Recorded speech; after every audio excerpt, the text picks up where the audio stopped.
ஏங்க 10 ரூபாய் ஐஸ்கிரீம் வாங்கி கொடுத்துட்டியா? 10 ரூபாய் ஐஸ்கிரீம் வாங்கி கொடுத்துட்ட.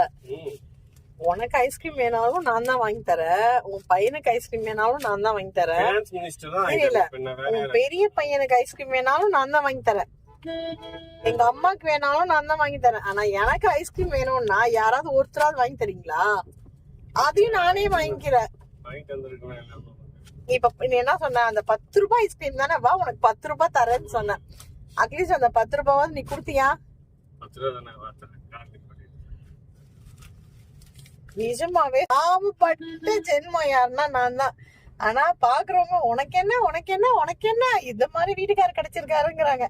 10 ரூபாய் ஐஸ்கிரீம் வாங்கி தர மாட்டோம். ஆனா வாயப்பாரு, ஹோம் மினிஸ்டர், பினான்ஸ் மினிஸ்டரா மூஞ்சி. ஆமா, பினான்ஸ் மினிஸ்டர்னு சொல்லிட்டு பாரு, வெக்கமே இல்லாம. என்ன இதுக்கு ஒண்ணும் கமெண்ட் கொடுக்கல? மினிஸ்டரே கிடையாது. பொண்டாட்டி கேட்டா வாங்கி தர மாட்டேன், அதான் ஆசாமி நீ தான் ஒத்துக்கோ. இதுல வேற யாராச்சும் தீபாக்கு என்ன அப்படின்னு சொன்னீங்கன்னா கல்வி உங்களை ஊத்துவேன், பாத்துக்கோங்க. முக்கியமா என் ஃப்ரெண்ட்ஸுங்களுக்கு தான் இந்த வீடியோ. உனக்கு என்னன்றாங்க பாரு.